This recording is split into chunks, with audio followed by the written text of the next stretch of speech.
Bueno, buenos días a todos.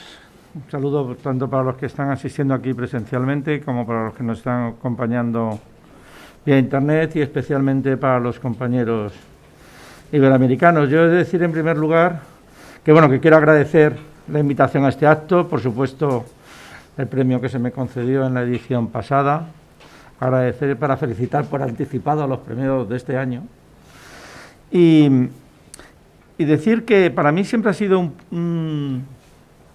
emocionante este acto de las jornadas de innovación, porque se realizan entre el Centro Universitario Cardenal Cisneros y el Consejo General de la Psicología y Psicofundación. Evidentemente yo pertenezco al Consejo General de la Psicología, a sus órganos rectores y a Psicofundación desde el principio, ¿no? Pero es que yo creo que la primera vez que me matriculé en psicología, ya en el año 76, yo me matriculé en un centro universitario Cardenal Cisneros. Las clases las dábamos ya en Somosaguas, pero mi primera matrícula es en el centro universitario Cardenal Cisneros. Y luego, como algunos sabéis, mi hermano también fue director del centro, así que estoy estrechamente vinculado a las dos entidades, ¿no? Yo elegí este tema, porque creo que efectivamente debe ser motivo de reflexión y de debate por todos nosotros, pero también lo hice un poco en homenaje a dos personas. No sé si la palabra es dedicar, ¿no? Pero quiero recordar a lo largo de esta conferencia a tres personas. Voy a empezar por dos, luego más adelante desvelaré el tercero. En primer lugar, son dos personas que han influido muy profundamente en mí, tanto académicamente como a nivel profesional. Kiko nos decía antes, el presidente de la Conferencia de Decanos y Decanas, nos decía antes que recordáramos a las personas que habían fallecido este año. Pues una de las personas que ha fallecido este año es el profesor Jiménez Burillo, ¿no? El profesor Jiménez Burillo, que fue, por decirlo así, mi maestro, y que ya hace mucho tiempo él se preocupaba y se preocupó por el tema de la fragmentación de la razón. Y yo recuerdo que ya hace como 15 o 20 años hizo un ciclo de conferencias sobre la fragmentación de la razón y me encargó que yo ocupase o interviniese sobre ya la fragmentación de la psicología. Y estamos hablando, recuerdo, que lo hicimos varias veces. Yo recuerdo que una fue en la UNED y probablemente ese es el origen seminal de esta conferencia, ¿no? Pero en segundo lugar, también quiero recordar especialmente este año, que es el año de su, si logro que pase, que no sé, al profesor Yela. Especialmente por dos razones. Primero, este año es el año de su centenario. Ayer mismo en la Academia tuvo lugar la presentación del número especial de Psicotema en su honor. Ya sabéis que tuve ocasión de conocerle personalmente. Y el profesor Mariano Yela, también hace muchos años, está publicado en Psicotema en el año 96. Él murió algún año antes, pero la publicación que yo conozco es posterior. Publicó un libro sobre unidad y diversidad en la psicología. Yo, lógicamente, para esta conferencia lo he releído y después de releerlo he dicho, pero Fernando, ¿cómo eres tan atrevido? O sea, yo realmente os invito y les invito a todos los oyentes a que lean ese artículo, porque no creo que yo pueda decirlo mejor ni más de lo que está ahí, con lo cual casi me entraron ganas de resumirlo y ponerlo y ya está, ¿no? Sin más. La verdad que me gustaría pensar que este homenaje en la elección del tema de conferencia había sido intencionado a priori, pero no estoy seguro que haya sido así. Yo creo que ha ido saliendo conforme iba desarrollando la... Bueno, después de esta introducción y este recuerdo a dos personas, haré referencia en varias ocasiones al artículo del profesor Yela en esta conferencia. Pero digo que después de este homenaje a estas dos eminentes profesores universitarios, digo profesores universitarios porque catalogar al profesor Burillo exclusivamente como psicólogo es complicado, o sea, es algo, ¿no? Pero bueno. Bueno, pues quiero empezar con una frase que dice precisamente el profesor Yela en este artículo. Dice: la psicología es hoy una ciencia pletórica, frustrante y desunida. Vamos a intentar ver algunos aspectos de esto. Pletórica. No quiero cansarlo con muchos datos, ¿no? Pero evidentemente el incremento del número de psicólogos ha sido exponencial en los últimos años, y no solo en España especialmente, pero no solo en España. Hay un incremento del número de estudios en psicología, más de 50, no me he atrevido a poner el número, se lo voy a preguntar porque cada vez que miro a Keiko hay un centro más, ¿no? ¿Cuántos hay ahora mismo? 50 y... 57. Yo la última vez que lo pregunté eran 54, o sea que... ¿no? La demanda de estudiantes de psicología es enorme, estamos siempre entre las 3 primeras carreras más demandadas por los estudiantes, lo cual refleja, por cierto, que la psicología ha calado en la sociedad, ¿no? Yo uno de los cambios más notables que noto desde cuando empecé a estudiar ahora es que la psicología forma parte de la cultura popular, ¿no? Ya la gente utiliza, y la gente en la calle, y la gente normal utiliza conceptos y habla de psicología con total normalidad, ¿no?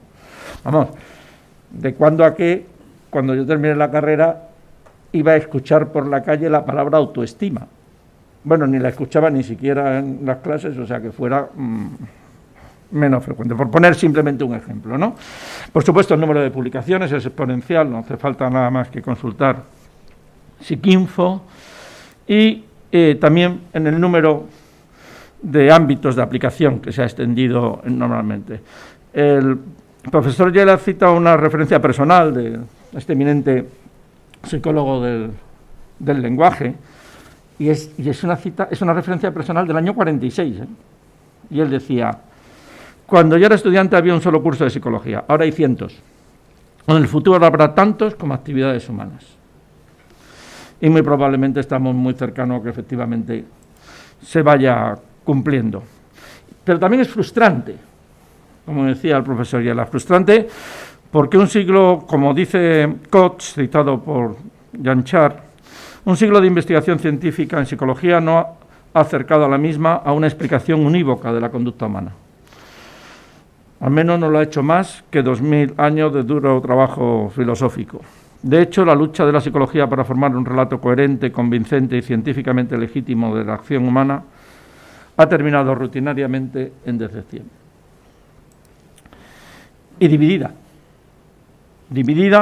por la multiplicidad de áreas y enfoques muchas veces inconexos, de escuelas que discrepan o se oponen en su modo de concebir el objeto de la ciencia, las cuestiones que deben formularse, los fenómenos que atiende y las maneras de intervenir en problemas prácticos. De hecho, ya hace unos años se contabilizaban más de 140 escuelas psicoterapéuticas, y eso solo en el ámbito de la psicoterapia, sin ir más lejos. Pero bueno, no hay nada nuevo bajo el sol. Cuando yo estaba repasando me estaba acordando de la famosa frase de Juvenal de que dónde iba la juventud, que era una frase del siglo II después de Cristo, o sea, ¿no?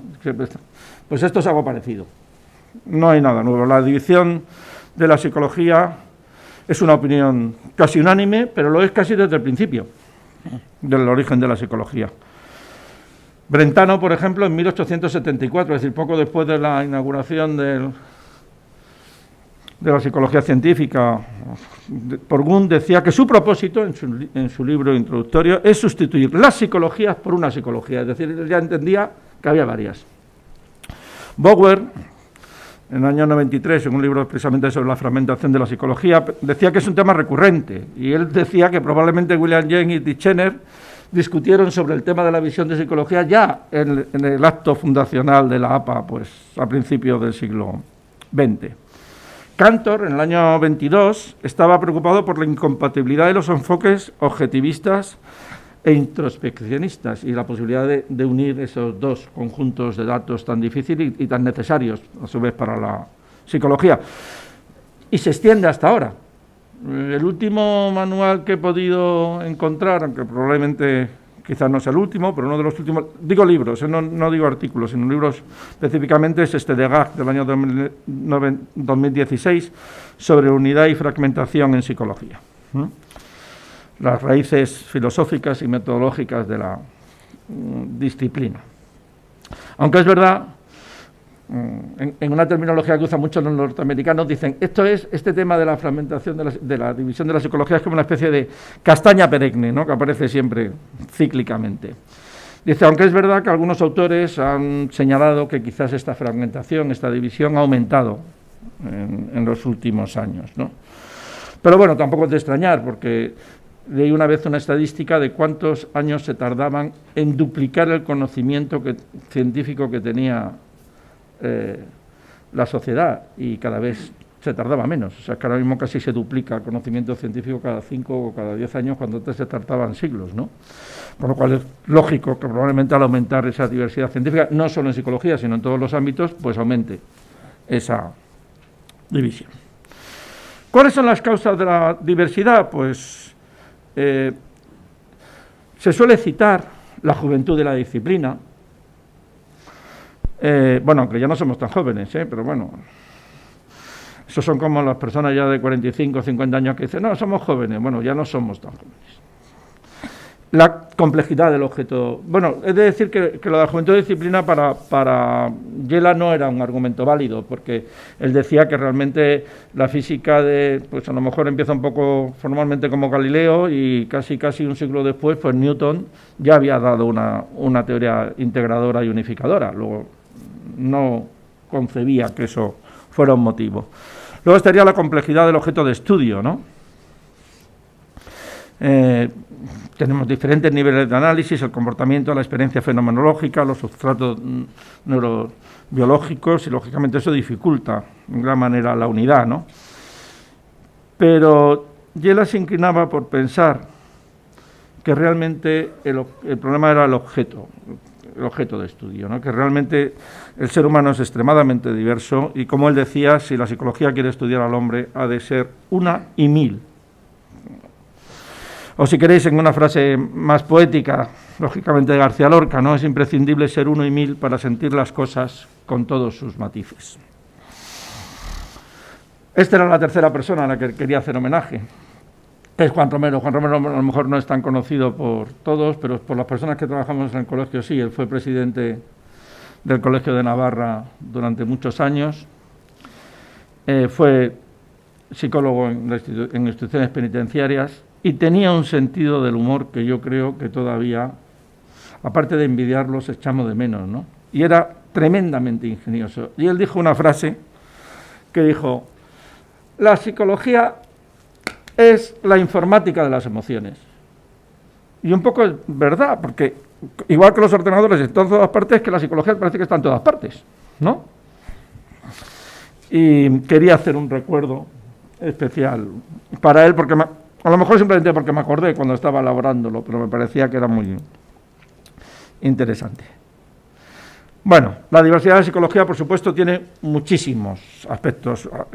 Una diversidad académica, en enfoques teóricos, en metodología, incluso en los currículum de los académicos. En España, yo creo que, gracias a Dios, desde la regulación tanto del grado como del máster, pues no tanto, eso nos da cierta unidad, pero si uno ve los currículum universitarios estadounidenses, pues es una universidad enorme, ¿no?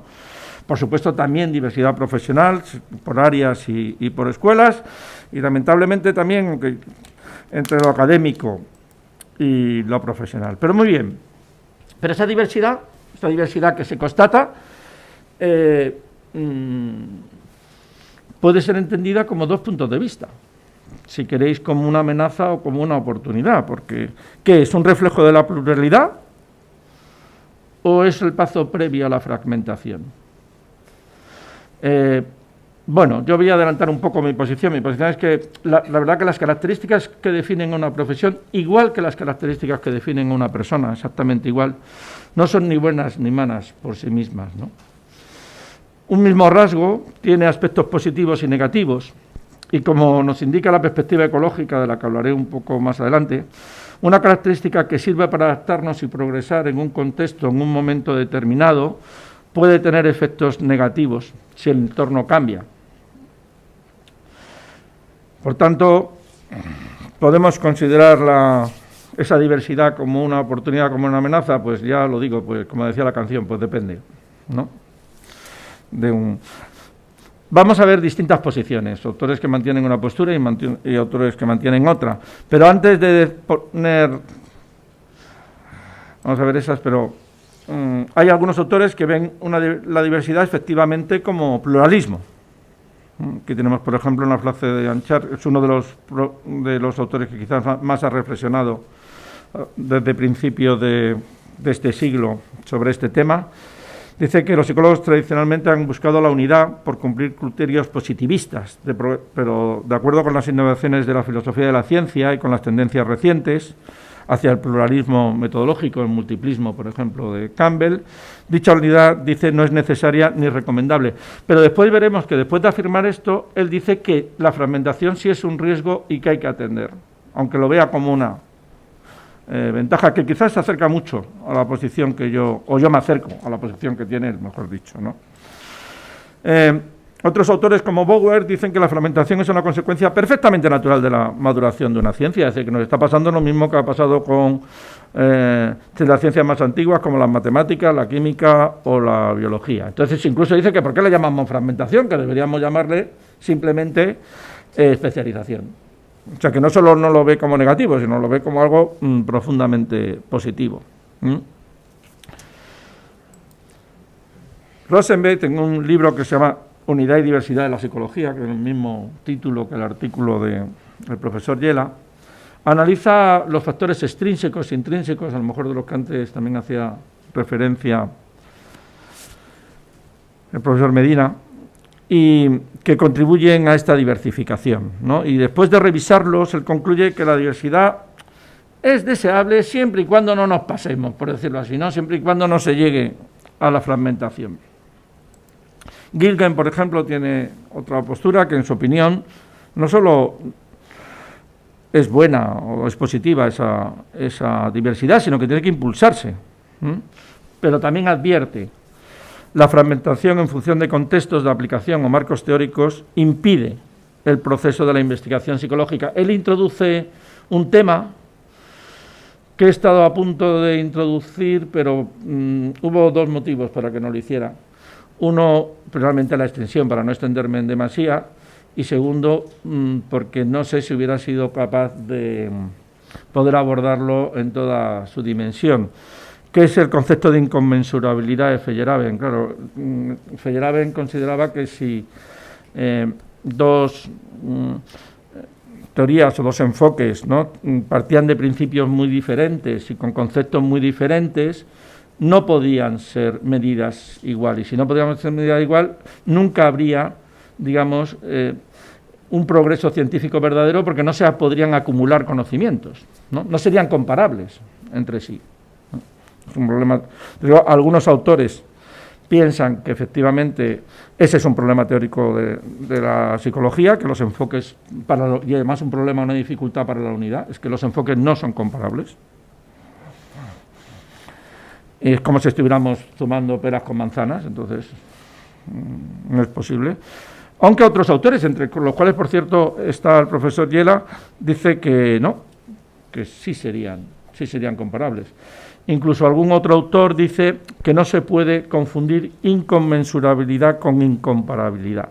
Pero bueno, ya digo, esto es demasiado complejo, para mí por lo menos, y no tendría tiempo para desarrollarlo de forma adecuada. Por último, algunos autores, como Stenberg, esta declaración la hizo, yo creo que ese año fue cuando era presidente precisamente de la APA, ¿no? Decía que la psicología se está especializando cada vez más y al mismo tiempo se fragmenta cada vez más. Dice, el coste, y yo creo que verdaderamente coincido con él, es el principal coste que puede ocurrir, es la posible pérdida de identidad de la psicología como campo. Ese es el verdadero riesgo. Y Anchar, el que citaba antes, sí que decía que la diversidad es buena, pero aquí nos dice que sí, que es buena, pero que la fragmentación debe reconocerse como un verdadero problema. Bueno, aunque, le digo, muchos autores han sostenido que esta proliferación de perspectivas teóricas es favorable para el avance científico en general, pero como vemos, muchos de ellos expresan y podría dar más citas, pero no quiero cansarlo, su preocupación porque esa proliferación incontrolada de ideas, sin ningún intento de integración concomitante, es un mal augurio, ¿no?, para el futuro de una psicología institucional.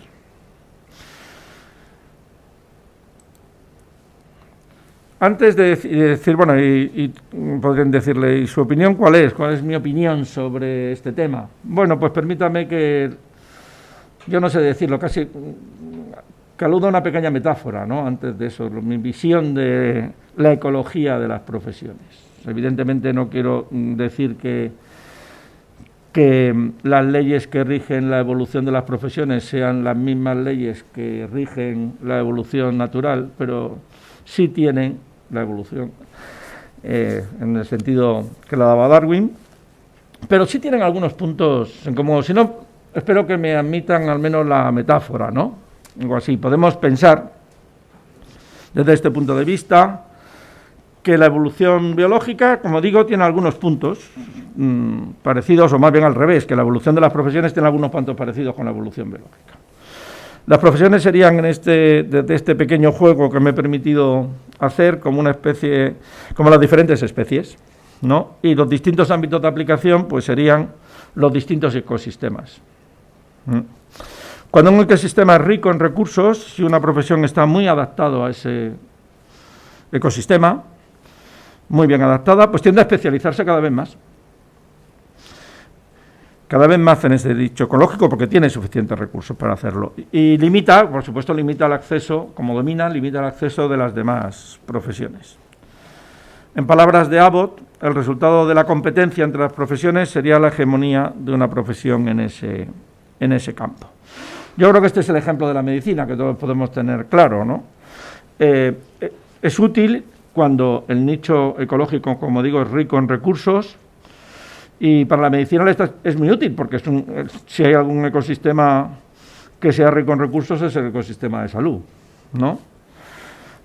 Tanto porque se considera la salud como un valor fundamental y por tanto no se escatiman recursos, son recursos económicos muy amplios, hay un enorme número de plazas, hay inversiones supermillonarias del laboratorio, pero en general, lógicamente, una vez que una profesión ha conseguido legitimar legalmente su dominio sobre un campo, es como si consiguiera aislar ese ecosistema defendiéndolo de futuras invasiones de otras profesiones.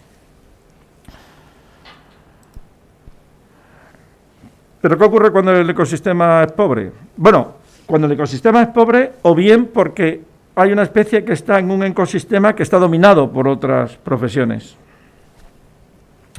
O cuando la presión demográfica es muy alta, y claro, si la presión demográfica es muy alta, por muy rico que sea un recurso, pues ya al final se acaba agotando, ¿no?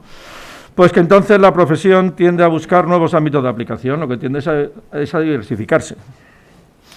No domina en un ecosistema específico, pero está en muchos, como decía nuestro admirado Juan Romero, ¿no?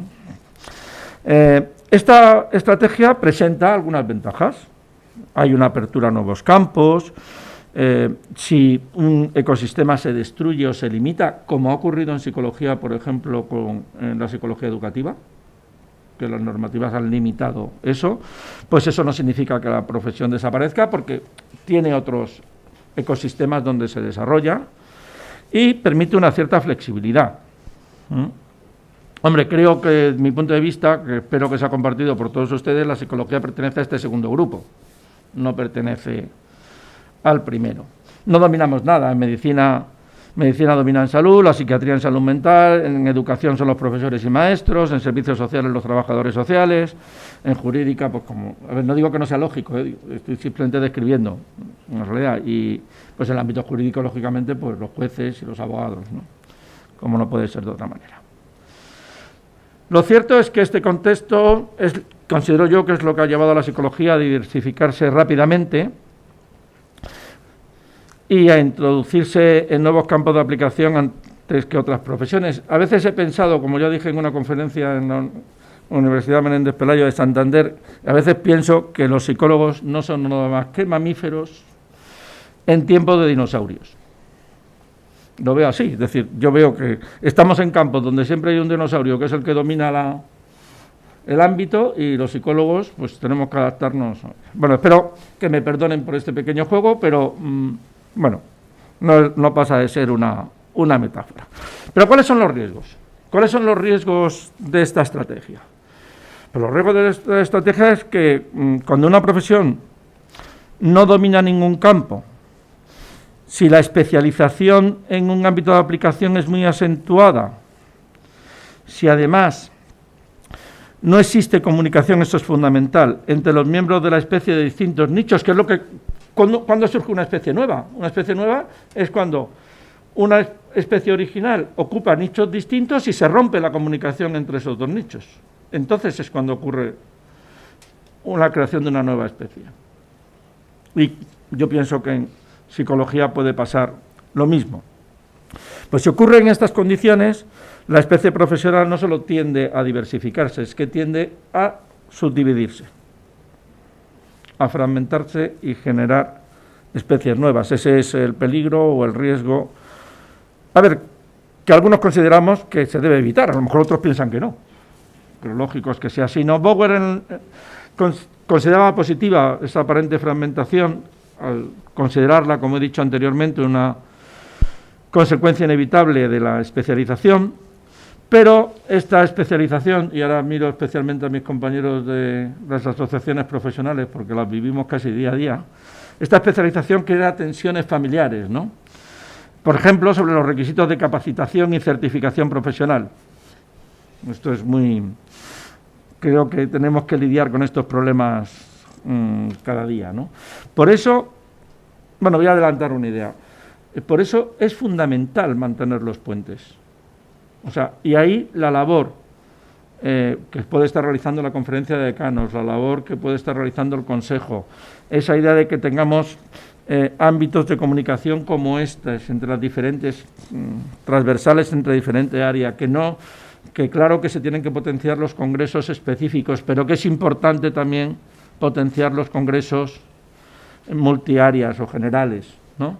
Esa labor es fundamental, porque si rompemos esos puentes es cuando el riesgo será mayor. Y yo creo que aquí, tanto la conferencia de decanos y decanas como el consejo está haciendo un esfuerzo importante.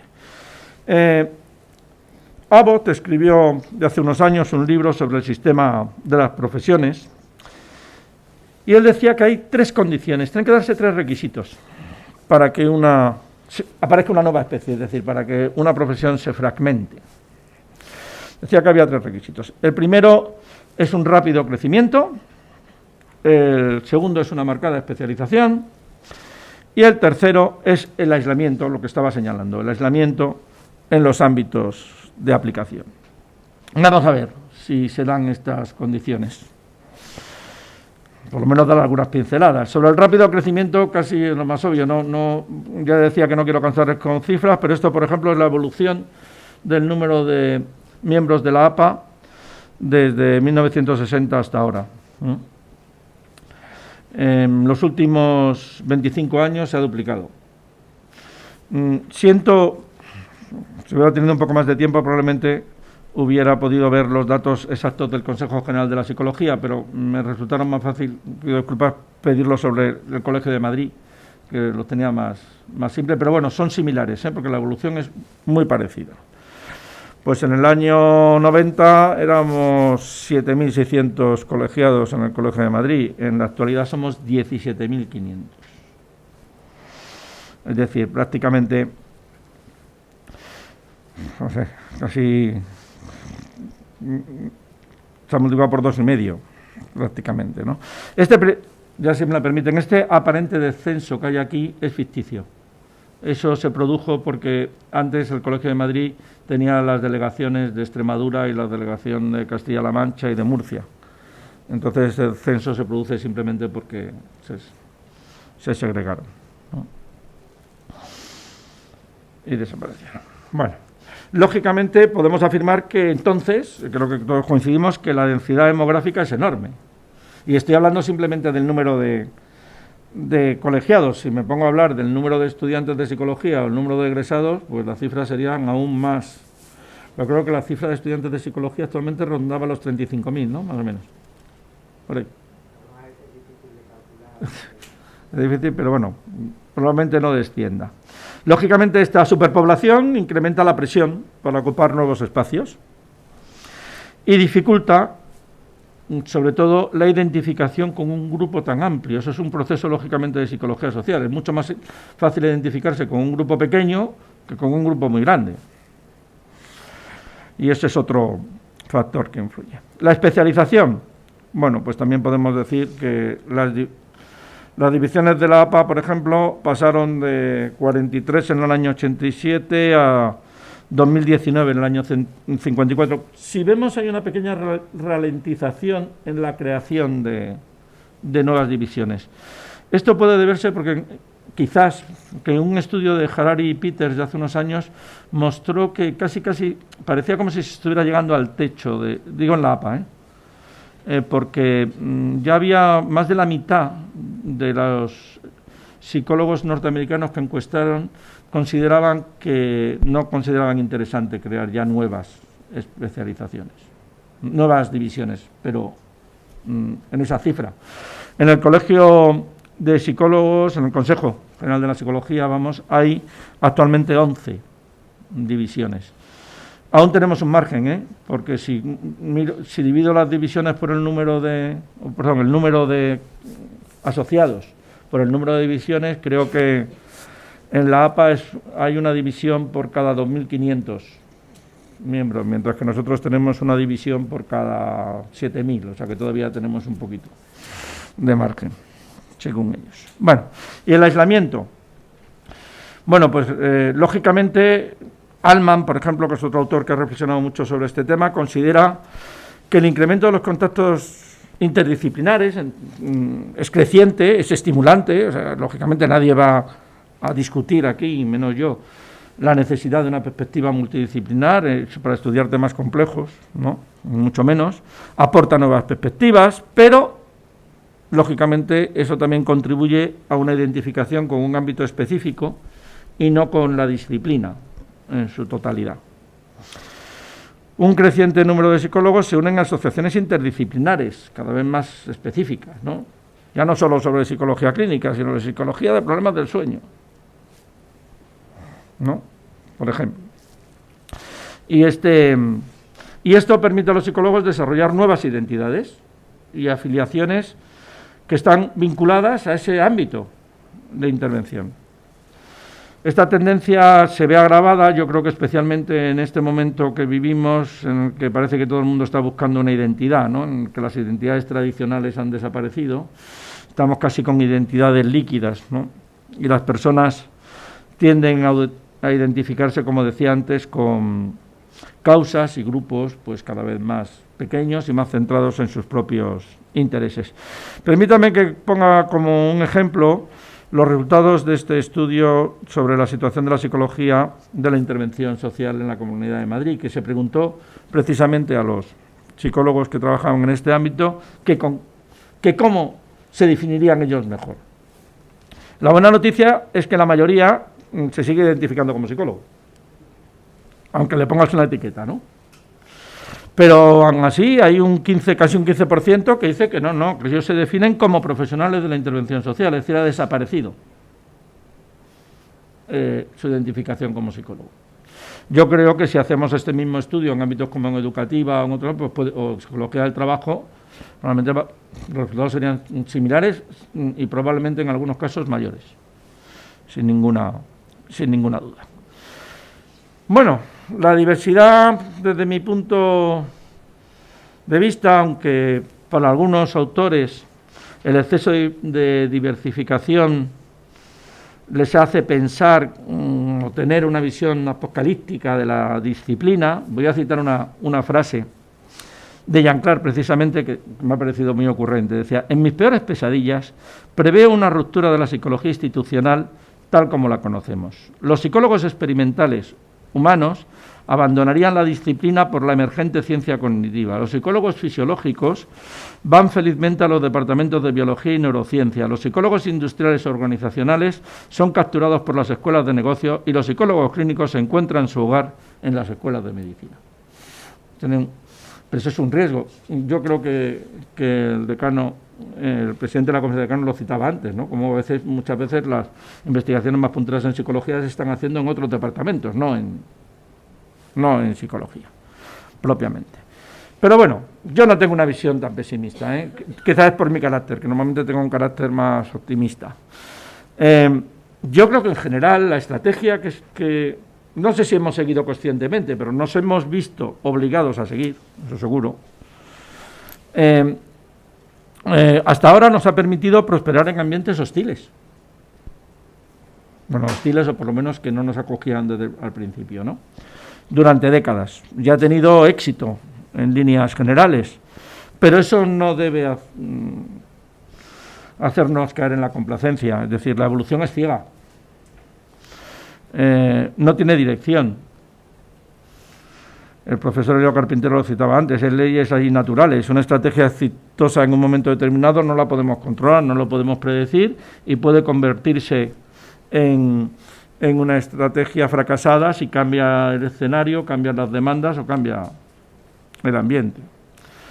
Como no es posible controlar esas fuerzas centrífugas y centrípetas que influyen sobre la disciplina, no podemos aferrarnos a defender a ultranza la unidad o diversidad disciplinar. ¿Qué es lo que propongo yo, en cierto modo? Bueno, pues que sigamos la sabiduría de los antiguos griegos, ¿no? Pues ya Solón decía que nada con exceso, todo con medida, o hay que ocupar en todo el justo medio. Puedo citar más citas de griegos, porque los griegos esta era su frase febrida. Eso del medio está la virtud, pues ya lo decía Aristóteles, que era la moderación como ejemplo de virtud, pero bueno, incluso otros autores, pues a mí me gusta especialmente esta de Pericles, ¿no? Todo en su medida y armoniosamente, aunque probablemente lo habrá cogido de Solón. Pero bueno, por dar un ejemplo más cercano, pues casi voy a citar a García Lorca, ¿no? Que nos sale como: es el mejor de los buenos quien sabe que en esta vida todo es cuestión de medida, un poco más y algo menos. Lo dice más poéticamente que yo. ¿Por qué es deseable la no fragmentación? Pues por racionalidad científica. Esa es la primera pregunta. Bueno, es bueno. Bueno, no sé si sí, antes decía, no he puesto adrede porque es deseable la unidad. No, yo no estoy diciendo que tengamos que ser unos, ¿no? Estoy diciendo que no debemos fragmentarnos. ¿Por qué es deseable la no fragmentación? Pues como digo, en primer lugar, por racionalidad científica. O sea, no puede ser una ciencia coherente a menos que exista algún tipo de justificación sistemática de las afirmaciones. Y segundo, porque la fragmentación disciplinaria puede llevar, como hemos visto, a la posible disolución de la psicología institucional. El hecho de que la fragmentación sea tan comúnmente reconocida y aceptada sugiere que muchos psicólogos no están satisfechos realmente con la situación actual. ¿Es posible? Porque esa es la pregunta. ¿Es posible una unificación? Pues aquí, como siguiendo al profesor Yela, como decía al principio, dice que esa unificación es utópica. Dice que como mucho se llegará a una convergencia asintótica, pero nunca se alcanzará del todo, ¿no?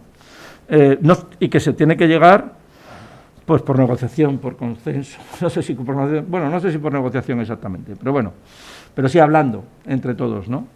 Algunos proponían precisamente una solución hermenéutica a los problemas de la fragmentación de la psicología, no por imposición, desde luego, de un paradigma concreto. Tiene que estar basada en una metodología de ciencia psicológica. El profesor Yela dice, bueno, los estudios iniciales metodológicos pueden seguir el proceso que quieran, pero al final, en un momento determinado, tiene que haber una metodología que, ya digo, no fuera incompatible, pero que constatara empíricamente por lo menos alguna de las suposiciones. Y decía, no es el único, la psicología no es el único medio para conocer al hombre, puede haber otros, ¿no? Pero por lo menos en la psicología él proponía que metodológicamente debería haber alguna constatación empírica, con independencia, ya digo, de las ideas iniciales. Por tanto, tiene que haber unidad en la diversidad de datos, de niveles, de campos, de contextos, de enfoques, de perspectivas y técnicas.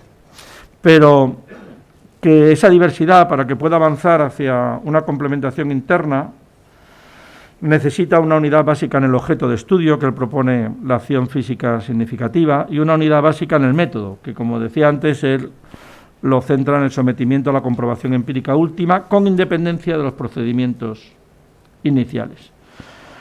Pero hay que tener en cuenta también el contexto, esto ya no lo decía el profesor Yela. Hay que tener en cuenta el contexto que favorece la desunión. Y aquí voy a volver a citar al profesor Jiménez Burillo una frase que seguro que me habréis escuchado algunos de vosotros algunas veces. El profesor Burillo decía que no hay nada más que modifique el comportamiento que el boletín oficial del Estado. Lo más curioso es que cuando yo le repetía, al final de su vida, le repetía esta frase que le había dicho, él no se acordaba, o sea que estoy casi por apropiármela, pero él no se acordaba de haberla dicho, pero puedo asegurar que lo dijo. Y a los psicólogos lo sabemos muy bien, y si no, que nos los pregunten, a los psicólogos españoles sobre todo, qué ha ocurrido después de la Ley de Ordenación de Profesiones Sanitarias. De repente viene un factor externo que te condiciona todo, ¿no? Y que no has podido controlar suficientemente. Altman da una serie de principios guías para esta posible unidad. Dice que se deben de evitar percibir las fuerzas científicas necesariamente como perjudiciales, ya que la mayoría de los psicólogos están involucrados en ámbitos disciplinares, pues aprovechemos eso como una oportunidad, capitalicemos esa perspectiva multidisciplinar. La profesión, según él, es un sistema abierto en continuo intercambio con su ambiente, y aunque esta interacción con múltiples contextos puede ser estresante, esos sistemas abiertos deben interactuar y adaptarse con esos múltiples ambientes. ¿Cuáles serían mis razones para proponer la unidad? Primero, una razón conceptual. Compartimos el objeto, que es la conducta humana. Conducta humana entendida como la entendía el profesor Yela, es decir, como una acción significativa, ¿no? Y yo considero que esa conducta humana se rige por unos principios generales, comunes, con independencia del contexto en el que se desarrolle. Yo que sé, por ejemplo, la atribución causal. Pues los principios de la atribución causal son iguales, estés en clínica o estés en psicología del trabajo o estés en educativa, por poner un principio general, ¿no? El conocimiento de estas generalidades, con su enorme diversidad, pues siempre aglutinará y nos intrigará y nos inquietará a aquellos que nos llamamos o nos queremos llamar psicólogos o psicólogas. Luego, por un principio metodológico, que sería, como decía el profesor Yela, la comprobación de sus enunciados o de las implicaciones de sus enunciados en una conducta observable. Y luego, por una razón práctica. Los ámbitos de aplicación son diversos y cambiantes. Si, por ejemplo, centráramos o diversificáramos mucho los currículum formativos de los psicólogos, sí, pues los estaríamos súper especializando en un ámbito, pero en cuanto cambien las demandas, probablemente sería inútil para poder adaptarse a otro entorno, ¿no? Nada más.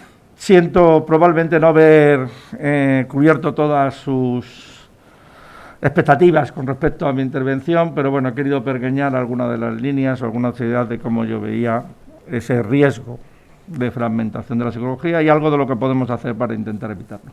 Muchas gracias a todos.